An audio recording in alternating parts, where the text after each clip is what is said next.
Now, before I invite our honorable panel members for the first panel session, I would like to give a brief about the panel topic and what is the discussion that these experts are going to have in the next 55 minutes with all of you.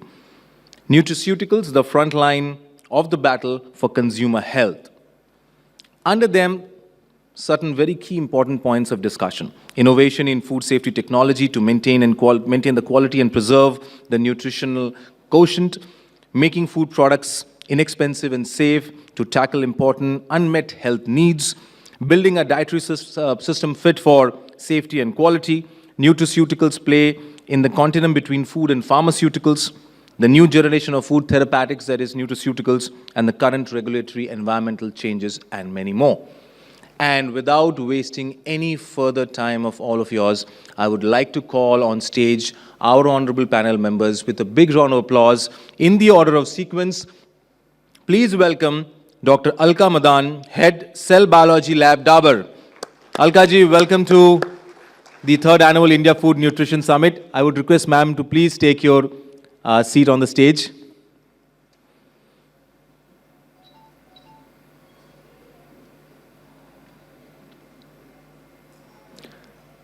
Our next panel member, Nitika Vig, Nutrition Manager from Marico. Nitika, welcome to the panel 1 session. Please take the stage. Joining next, we have Dr. Nandan Arun Joshi, Head Medical Affairs, Nutrition, India, EM, Dr. Reddy's Laboratories, Food and Nutraceuticals. A big round of applause to Dr. Joshi.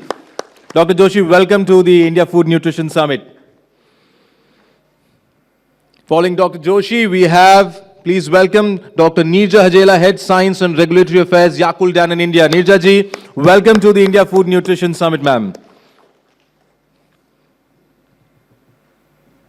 And now, the honorable panel moderator. With a big round of applause, I would like to invite Dr. Vaibhav Kulkarni, Honorable Secretary and Board Member, HADSA and Global Chair, ILSI Assembly. Dr. Kulkarni, welcome to the India Food Nutrition Summit. What a fantastic panel we have to start the proceeding. Extremely talented experts here. Dr. Kulkarni, captain of the ship, sir, all over to you. Looking forward to a cracking panel session. Thank you so much. Thank you. Basically, the first panel discussion, and I think we are honored to, all of us are honored, even including myself, that we'll be starting this summit from our end. And the first topic is basically already he has told. So to start off with, to give a snapshot, India's health supplement and nutraceutical market is growing. And there are factors for this growth. It is a rapid urbanization, change in lifestyle, and increased focus on nutrition. The rising popularity of health-conscious living combined with increased disposable income is creating a wave of new customers looking for health supplements and nutraceutical to complement their nutritional needs. We do call this entire sector with various names. A couple of years earlier, we used to call this sector as a sunshine sector. But recently, I've started, the acronym has changed, and they are now saying it as a sunrise sector. So there's a sunshine, and now it is sunrise. And this is because of a couple of reasons. So as per Ministry of Food Processing, India nutraceutical market is valued at somewhere around 30,000 crores, which is USD 4 billion in 2020. Probably it is growing at somewhere around 21% CAGR in India. And it is supposed to touch, I'm not sure in 2022, but it is supposed to touch $10 billion in this year. Globally, the market is growing at 7.3% CAGR. And this growth was there until 2021 with an estimated value of USD 279 billion. And there are different portfolios in this nutraceutical sectors. You name it: dietary supplements, functional foods, and functional beverages, which consist of nutraceutical and other functional ingredients. So this is just to, ground you on basically this sector. Now let me start my panel questions to the esteemed panel members. First, I will go to Nandan. So Nandan, now I've given you all a little bit of a snapshot of sunshine, sunrise and all that. So what are some of the emerging trends in nutraceuticals? Can you elaborate here? Sure. First of all, I would like to thank the organizer for giving this opportunity. And to answer the question, first I'll say what is not trending anymore. Okay, the immunity supplements, they are not trending anymore. They have gone down. I mean, they have tanked literally in last 7 to 8 months. So that is the biggest news of what we saw, the uphill rise that happened in over 20 and 21 is now gone down. Vitamin and mineral supplements, they're trending at a certain pace. They were trending at a certain pace. They saw a spike because of vitamin C and zinc, which has again gone down. But their trend continues at a certain pace, which is a decent pace, I would say. Then there are 3 areas, all are chronic illnesses, which are doing very well, and they are upcoming trends. The first one is nutraceuticals, which are used for weight management, especially for overweight and obese people.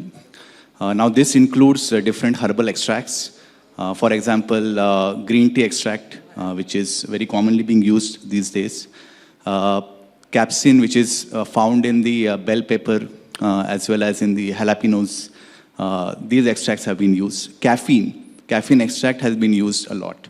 So weight management is a bigger segment because there is a less reliance on the medication part for weight reduction.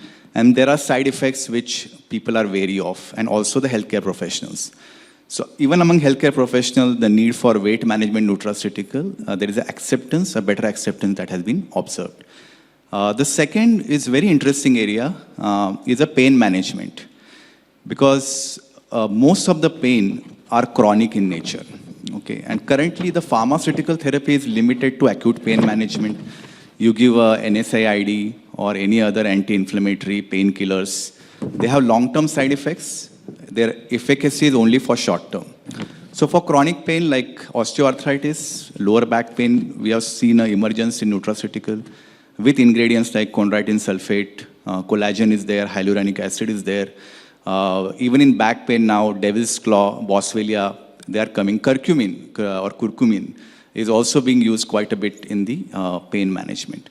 And the third segment, I think, which is we hear a lot in the consumer space, is the whole plant-based supplementation or plant proteins.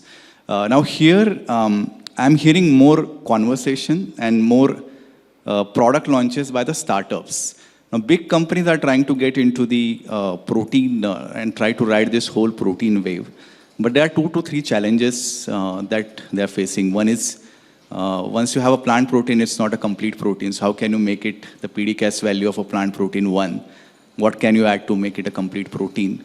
Second is the taste. The palatability is actually quite poor in plant protein. That's the second challenge. But it's being counteracted by the consumer demand because consumers are now reading about effect of taking milk and meat protein over a longer period of time, leading to chronic inflammation. There is a lot of awareness that is happening in this space. So that's another area where we see a lot of noise.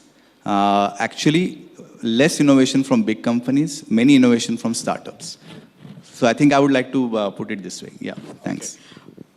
Thanks, Nandan, for putting it this. But now, as you touched on various curcumin, probably giving a Ayurvedic field which is going up, and at the same time plant-based products, I will now turn to Alka, where I know you are at the Dabur Research Foundation, so I would really want to know what is the panel of efficacy screening all about, and its value addition towards development of nutraceutical. So because he has come across and he touched upon that Ayurvedic and the plant part, so I insist going to you there. Sure. Thank you so much, Vaibhav, for the question. And I greet all the members who are present here. So at Dabur Research Foundation, by the name it comes, automatically the Ayurvedic and herbal, picture. But I like to elaborate here that we are also into nutraceutical developments now.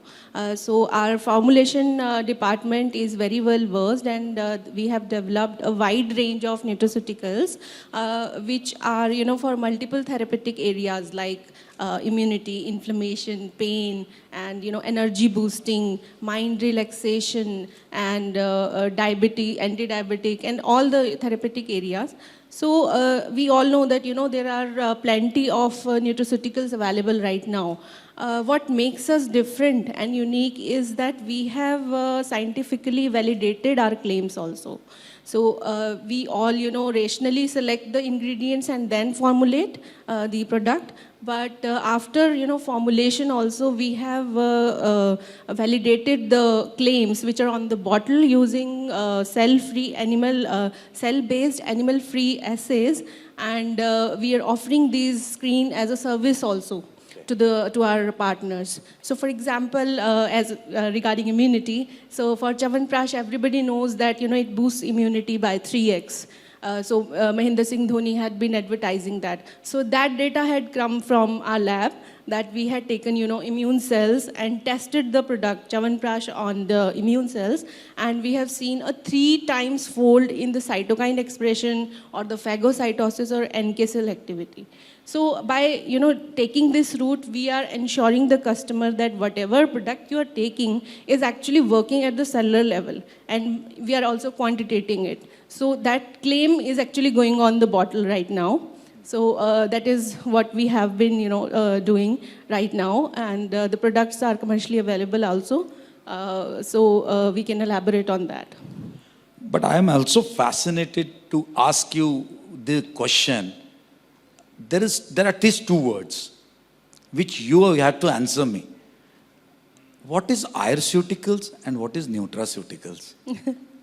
I sorry, but because you are from Dabur and both the things are done at your end, so Yes. for a larger interest of the audience, I would like you to elaborate those. Yes, Vaibhav. So basically, I am not a formulation person. I am a cell biologist and immunologist, but still I'll answer this because I have been associated with Dabur for a long time. So when you say Ayur, it comes from the Veda. Whatever is mentioned in the Veda, so the formulators have been taking that, giving the reference of the Vedas for formulating. However, the nutraceuticals, the normal nutrients, the vitamin, minerals, and the functional foods come under that place. So nowadays, there is a term called Ayur nutraceutical, which you have Iraceuticals, so herbal nutraceuticals as well. So new terms coming up for sure. I don't know which dictionary it is coming from, but it is coming. Yes. You put something to, you put some additional ceuticals to something, it comes under nutraceutical. Exactly. So that's the thing. Anyway, thanks for elaborating it. Thank you. Now, this next part is basically, I'll go to Nitika. Nitika, please tell us what does nutraceutical does in the management and the prevention of metabolic syndrome. Thank you very much for the question. Very good morning to all present here. Thank you so much for the organizer to have us here. I'll step back and I'll complete her answer. Sitting here and talking about nutraceuticals, first of all, what are nutraceuticals? We've not touched upon it. So I'll step back and I'll talk about nutraceuticals, and probably then I'll cover the metabolic syndrome. So nutraceutical comes from the word nutra and ceuticals. Now in a layman language, if I call it, it's beyond food and before medicine. So way back in 2009, when I was doing my master's in food and nutrition, nutraceutical, I had taken it up as my thesis. And when I was doing my research on nutraceuticals, there was no Indian data as such. All I could get was American data and stuff. in the last 2 years, if you look at the research, if you look at the terms, if you look at the products in the market, they're coming on. Of course, regulation has also come into picture in 2018, where they came up with the regulation for nutraceuticals, and now you can see nutraceutical products in India. We're doing a lot of research in this space. And where does it stand today? If you're not able to meet our requirements from food, we probably would take nutraceuticals. As described by Dr. Vaibhav, nutraceuticals are further divided into dietary supplements, functional foods. There are different definitions. You would just see nutraceuticals also into the market.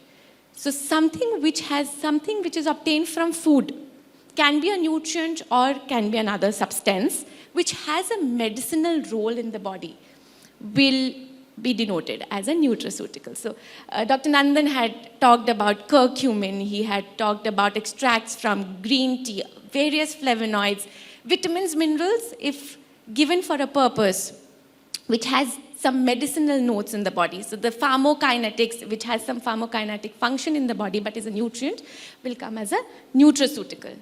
Now coming to the question on metabolic syndrome, I think we are a country where we have both the problems, undernutrition and overnutrition. This is the term which actually consists of probably 5 symptoms, and if you have any 3 of them, you would be considered having metabolic syndrome, syndrome X, or in short, MET-X. So what are these 5 things? It's your high blood glucose levels, which is if fasting is more than 100 or your postprandial is more than 140. Your impaired blood pressure, which is more than 130, 90 and above. The abdominal circumference, so a lot of fat on the body, or obesity in a layman's term. Hyperlipidemia, so where your triglycerides are higher, 1, and your HDL is lower. So these are the 5 things. Any of the 3, if you have more, you'll be considered having metabolic syndrome. Now, a lot of medications have come into picture, but they have their own repercussions, right? And nutrition here plays a very important role, and that's where the role of nutraceutical comes in, because they have those pharmacokinetics in the body, while they might not impact you. I'll again pick up something from what Dr. Nandan just said, obesity, weight control. Can you tell me any drug which is there to control obesity? No, but there are nutraceuticals which are there to control obesity. And that's where the trend is coming. You'll see a lot of companies putting a lot of money on research to understand which nutraceutical or which component will help us manage this waist circumference, which largely comes due to overnutrition, undernutrition, and lack of activity, right? And the corporate world in which all of us are living, activity has actually come down. COVID, you would see 2 types of people when they joined back office. Either they had gained weight, or they had become gym freak, or they had become exercise freak and lost weight. So something which is very important in metabolic syndrome, which is linked to your insulin resistance, which is your blood sugar levels, which is linked to your cholesterol levels, is your waist circumference or obesity. So that's where I think we all as research companies should put a lot of efforts to understand how these nutraceuticals would touch upon it. The second thing which is very important in metabolic syndrome is your gut health. And I'm sure you're gonna elaborate more on it. I think I'm no one to, in fact, talk about gut health. We have experts here who have worked tremendously. When we eat a medicine, when we eat food, where does it go first? It goes from my mouth to my intestine. Now, if my intestines are not healthy, nothing is gonna work. So the first and the foremost thing which we really have to look at is getting my gut health in place. So the word probiotic, prebiotic, I don't have to talk about it much. I think we are going to cover it later in the sessions today. But this is something which, again, we are all right now pioneering the nutraceutical phase. So the FMCG companies, the consumer healthcare companies, which putting a lot of research here. Pre and probiotics are something which I really think we should invest in, and are very good nutraceuticals, because my gut is healthy, all my diseases are taken care of. So to sum up, I think nutraceutical in metabolic syndrome today plays a very important role. Also, I would want you to talk on what is the role of diet and nutraceutical plays in malnutrition. I'm lucky I'm going to cover both the aspect, overnutrition and undernutrition. So again, I'll go back to the basics. I have a little problem. I go back to the basic and I then come to the point. So malnutrition is the word which comes into picture when there is when we have inadequate diet or we have balanced diet. It can be due to poverty or lack of understanding or lack of knowledge. This can be due to certain ailments as well. Now, nothing new to people, all who are sitting here, we have the dual burden of malnutrition, right? So since I've talked a lot about overnutrition, obesity, triglycerides, HDL levels, I'll touch upon the undernutrition. And the new data which have come in NFHS 5, it completely shows that we are way behind the goals which we have to achieve for undernutrition. Over here, the dietary supplements play a very important role when it comes to the nutraceutical category. Now, what are dietary supplements? Simple term, something which supplements your diet. What is malnutrition? When you don't receive the right nutrition for the body to function. Again, so what can dietary supplements do here? And a lot of research has gone into picture. In fact, fortification, which is one of the agenda for the government, the Modi government, is also important for tackling malnutrition. Again, this comes on, for us, for our researchers, all this comes under the nutraceutical category. So when we see that we are still topping the charts for the world for low birth weight babies, stunting, I think we really need to put in efforts to get dietary supplements which can help manage malnutrition. And I think I got somewhere in the last 2020, I got to work on this dietary supplement, which is ready to use supplements for kids who are undernutrition. It's a peanut paste which is fortified. We don't use it much in India. This is largely used in Africa. But peanut is considered a wholesome food which has anti-inflammatory properties. It also provides a lot of nutrition. It has a balance of MUFA, which help these underweight kids to progress ahead. So I think we as companies, again, should invest into undernutrition while we are all talking about overnutrition. Thank you so much.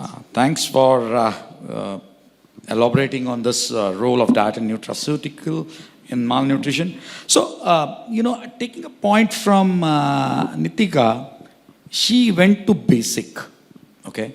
So basic means she cut the nutraceutical into the half. She said it is made of nutra and ceuticals, okay? So here, I have a question to Nandan. It is somewhere in between. It is not food, it is not pharmaceutical. So does nutraceutical have any or same credibility as pharmaceutical? And what does it take to build that credibility? Sure. So the answer to that question is no. Right now, at this point in time where we are sitting, it does not have the same credibility as pharmaceutical in the eyes of healthcare professional. And since it is not there in the eyes of healthcare professional, it is definitely not there in the eyes of common consumers. Because we all know this is true globally as well as in India. Any health-related change, it begins first with a healthcare professional recommendation, a doctor recommendation, and then it becomes a consumer. Then it goes to consumer, and then consumers start making their own decisions very, very slowly. So right now it is not there. But having said that, what we just heard, over the last 10 years we have made a lot of progress in this area compared to where we were, where most of the data was, we heard from US or Europe, and now we are seeing some Indian data which is coming up. I think we need 3 or 4 things which are very, very important. First is we need more and more data. And now how to collect this data? Because there is no standard. If you look at pharmaceutical, there are clear ICMR guidelines in terms of stage 1, stage 2, stage 3, stage 4 trials. What should be the ideal sample size? how the trial should be planned between intervention and control arm, so that you can compare your one drug against other drug. Now, how it is going to happen with nutraceutical? Currently, whatever trials you are seeing, they're all done with a different sample size, with a very different protocol. Sometimes you'll see single arm studies, sometimes you'll see control. Why it is happening right now? Because there is no standard defined. So some trials are done by companies, like we are doing certain trials as well, Dr. Reddy's. There are a lot of trials which are done by the ingredient companies themselves. So we need some kind of a standardization, and we need to generate more Indian data with a proper protocol. So that's the number one thing. Second is the guidelines. See, a lot of time in medical world, guidelines are almost considered as a gold standard, right? So there are a lot of international and national guidelines which are there already for pharmaceutical.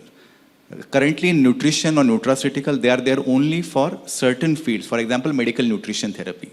Those guidelines are defined. Okay, how a nutrition should be given to a cancer patient or a dialysis patient. So there are guidelines available. But there are no guidelines in terms of how the nutrition management should be done for, let's say, a prevention of certain disease, where a lot of nutraceuticals are currently being pitched. Or immunity, what we heard about. So what is the guideline for immunity? In fact, what I just said earlier, in pain management.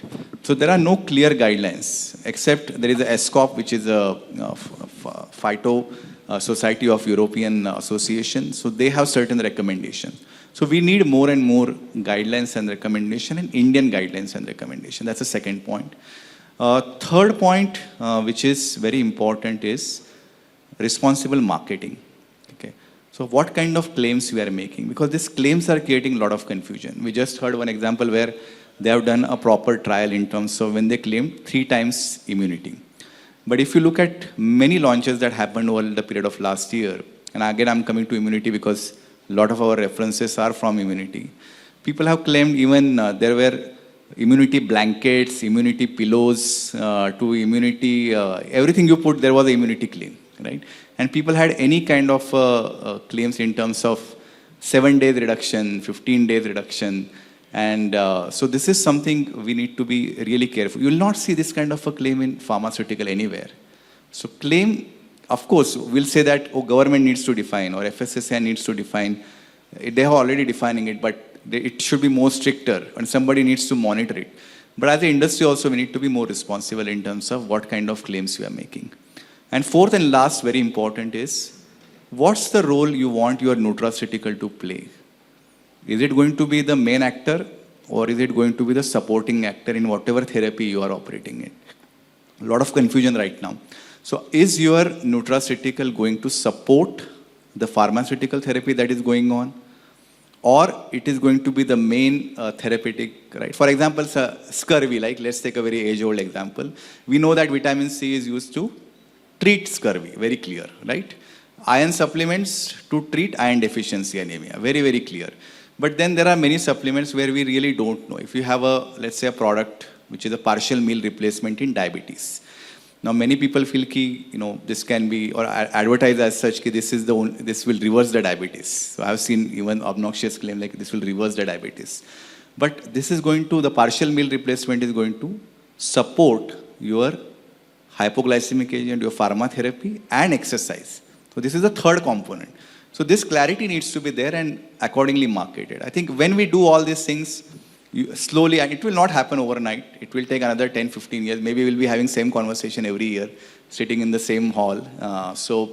But it needs effort from a government, industry, as well as from ingredients company. I think ingredients company, I feel, has a very big role to play in the nutraceutical, as opposed to pharmaceutical, where we will rely a lot on them on generating Indian data as well. So yeah, that's I hope quick. Okay, thanks for explaining us about how you have all the guidelines and all the relevant clinical stuff for conducting trials or conducting efficacy trials in the pharmaceutical space.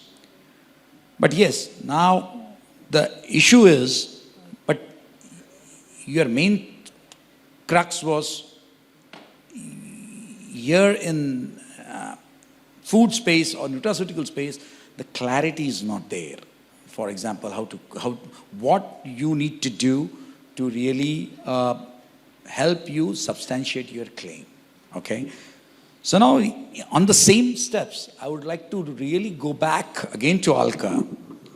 So now, the point comes is, what is the significance of efficacy assessment of nutraceutical and how it can support the claims that a nutraceutical makes? Like I said, whether you want to be an Amitabh Bachchan or you want to be a side actor like Sanjeev Kumar.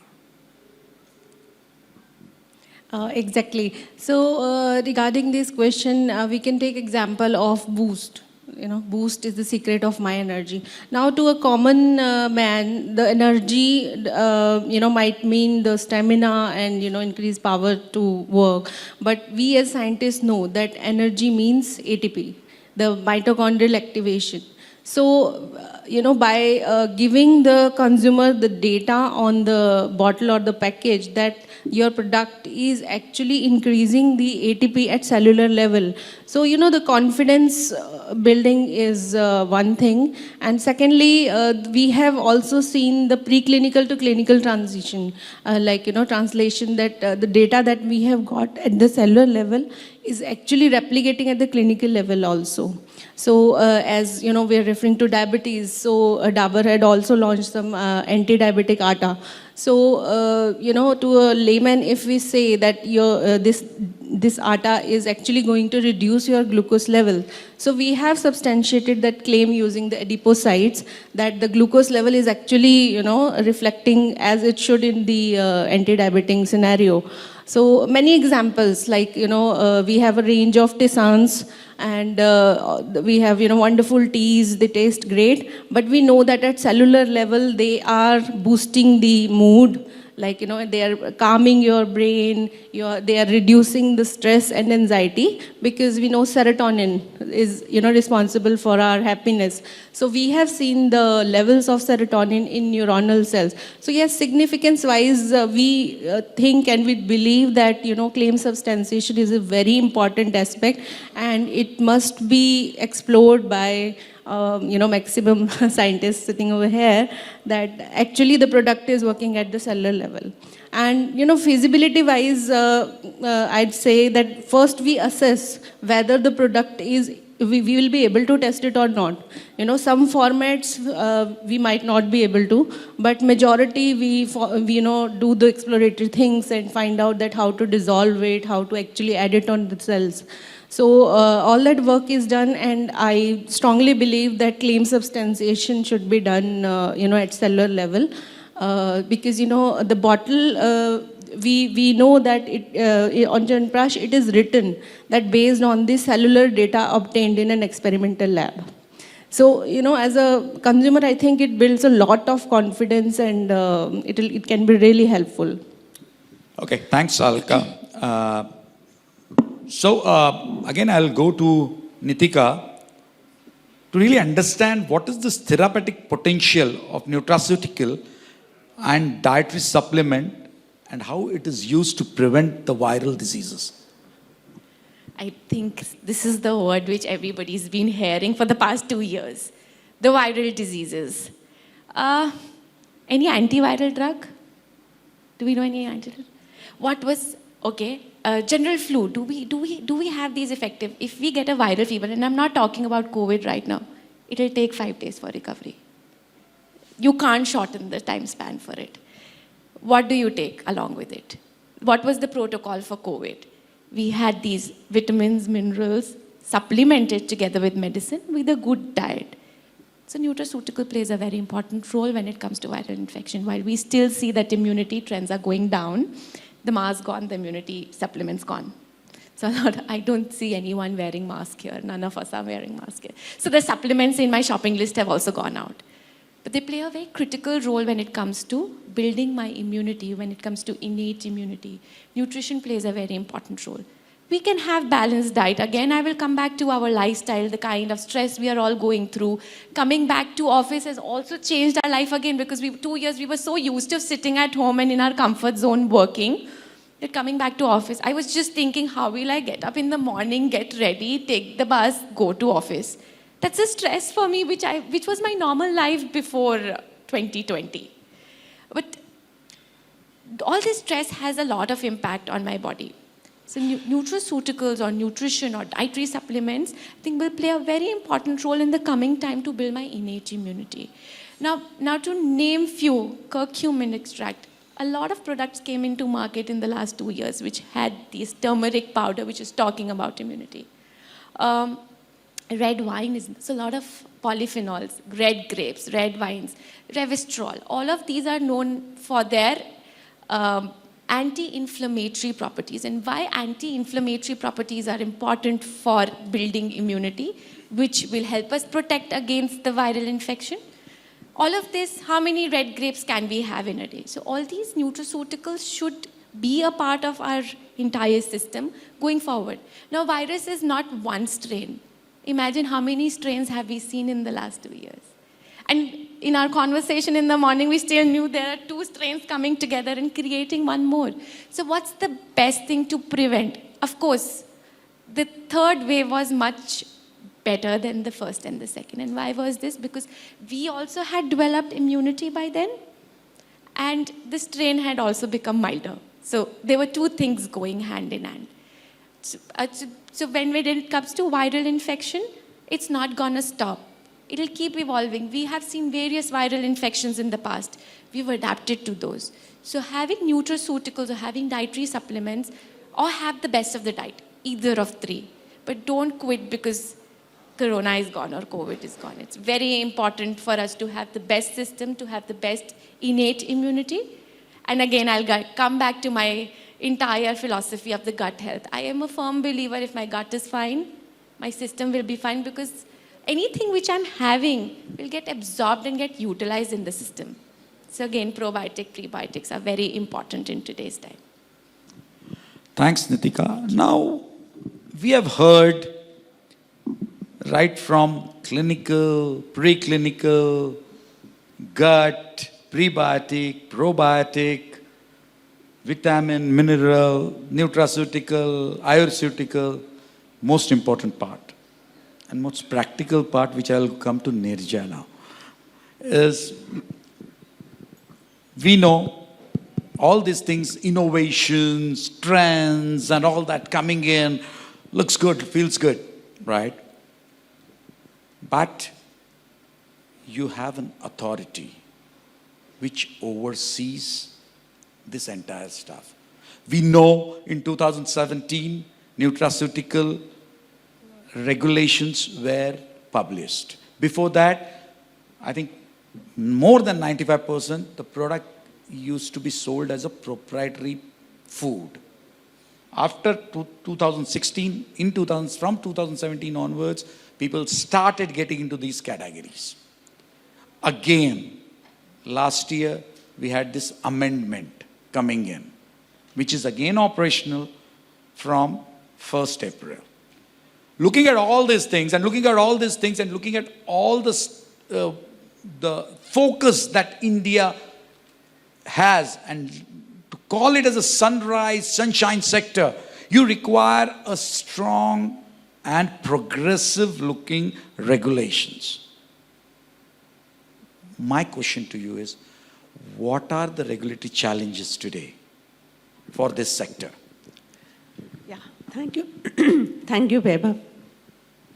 I think as we come towards the last question, like I take from what Nitika said, that the word nutraceutical comes from nutrition and pharmaceutical. So these are food category which are beyond diet but before drugs. And surprisingly, having said that, there is no universal definition of nutraceutical. Today, just now in this panel discussion, when we are talking about nutraceuticals, we are also talking about functional foods, we are also talking about probiotics, we are also talking about prebiotics. So that distinct difference between nutraceuticals and these foods is not there. Also, there are a lot of studies, like we just heard about curcumin, we heard about turmeric, a lot of studies which have shown the mechanism of action of these particular active compounds. But the clear information of their health benefit on a product label is still not there. And even if there is information, it is probably not backed by scientific data.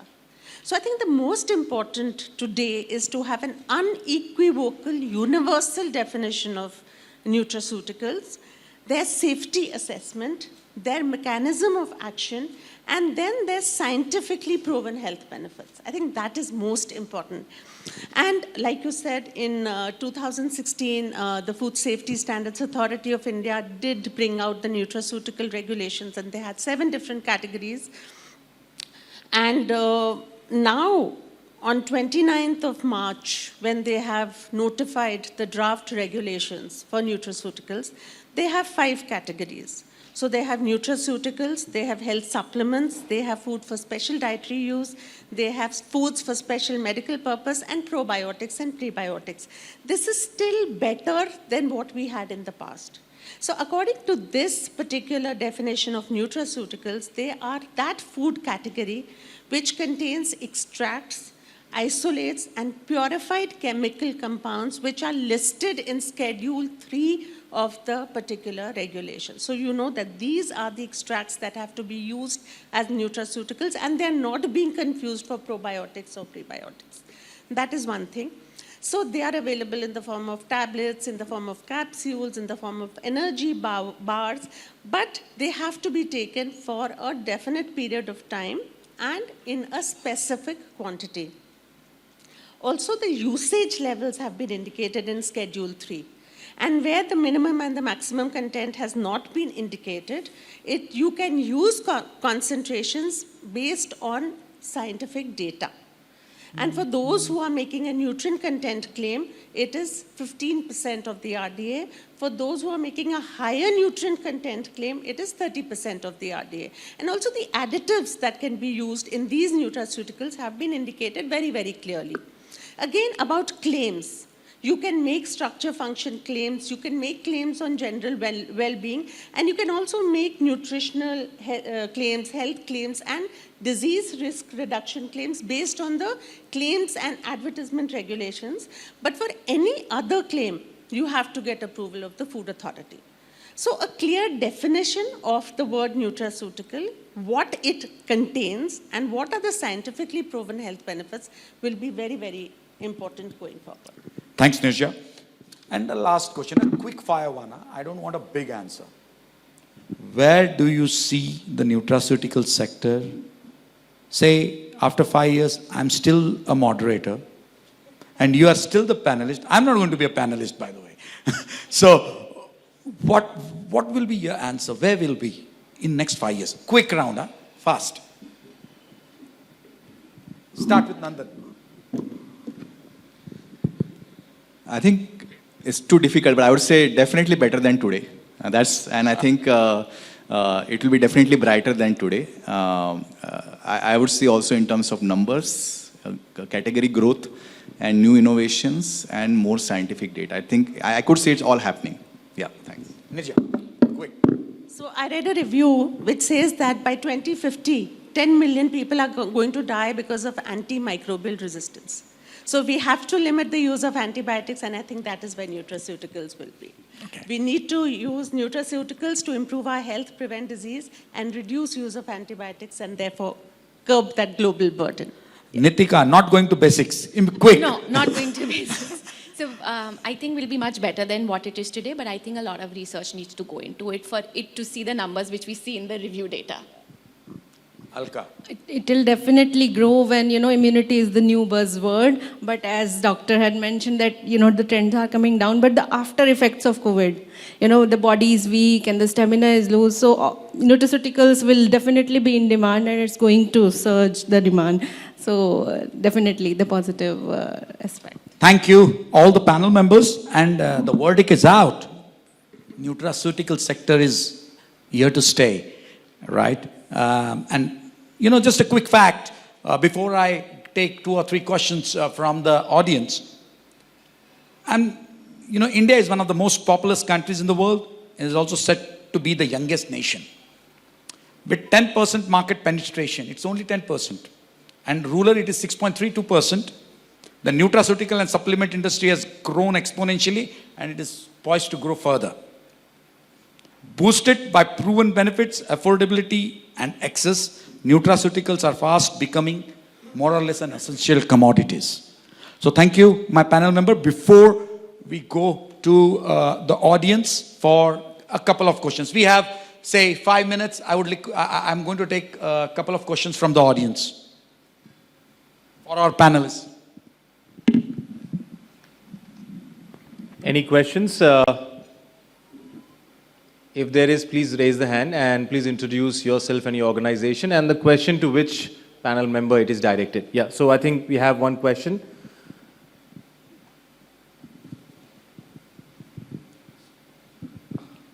Please Hello. introduce yourself, sir.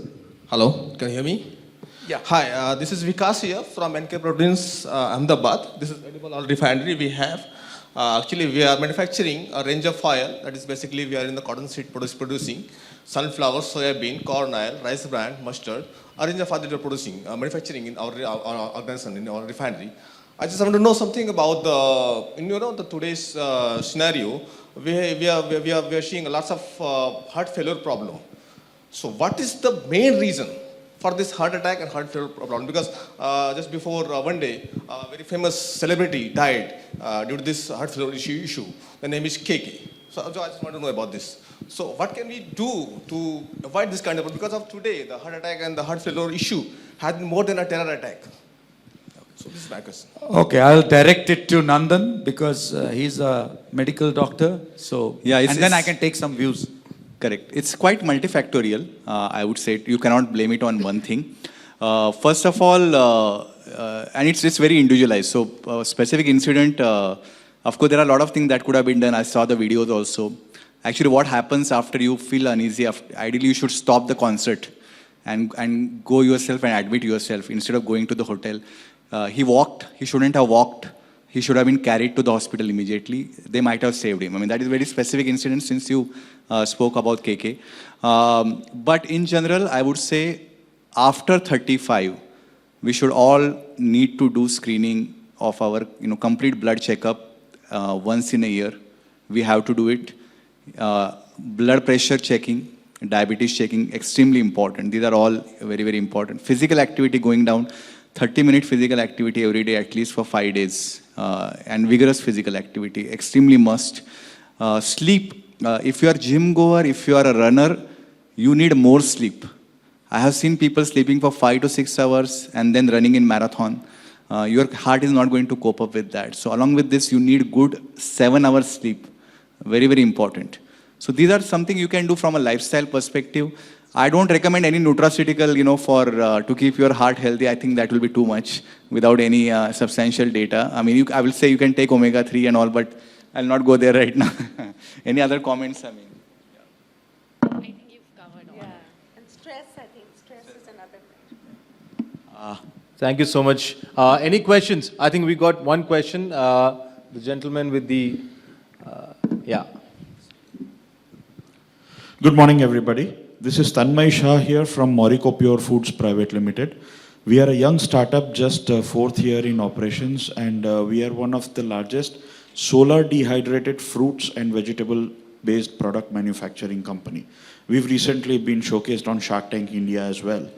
But my point in discussion is, Dr. Nandan, you mentioned something about the palatability of plant-based products. And I would appreciate if all of or any of the other panelist members also answer this. We have developed a very unique process, which I would not say is proprietary, but through understanding and experience has come around in the dehydration industry to manufacture nutrition bars or high nutrition bars with the help of dehydrated fruits.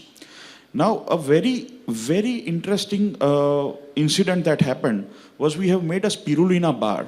As we all know, spirulina is a very high nutrition and high mineral content plant product, or blue-green algae rather, I would not call it plant.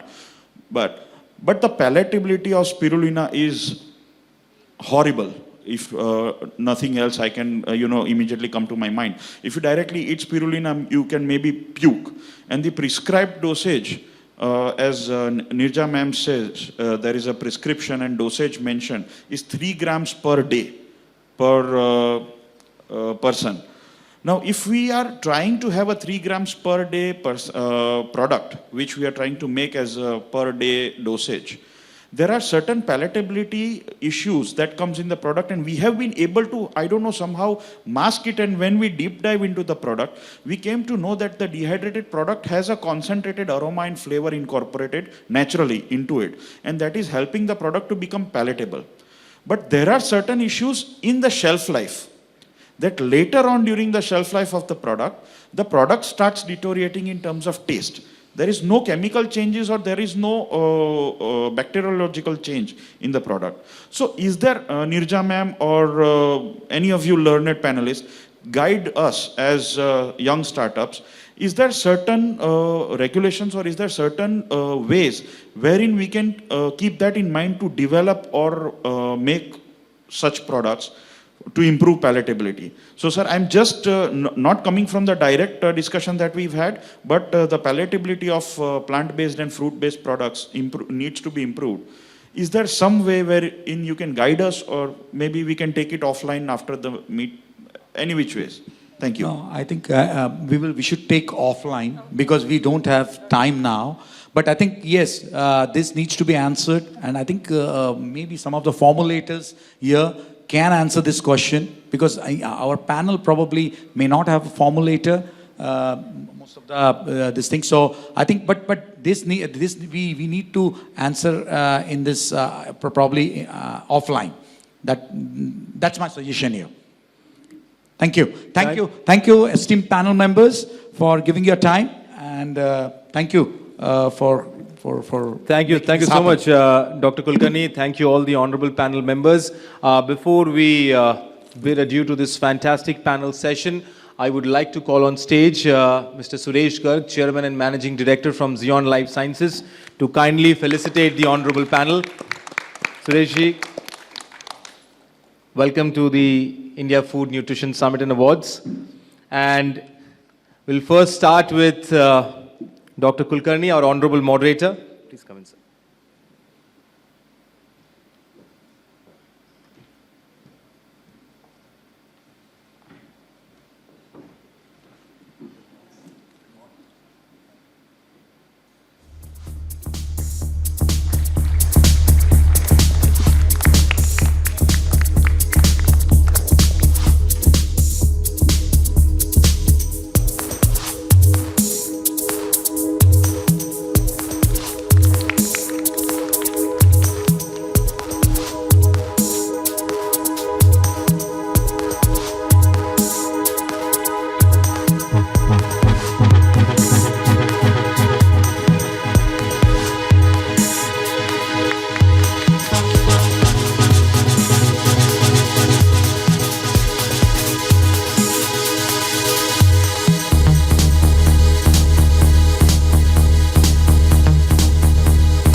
A quick photo with the entire panel. And can we have a big round of applause for this fantastic panel here today?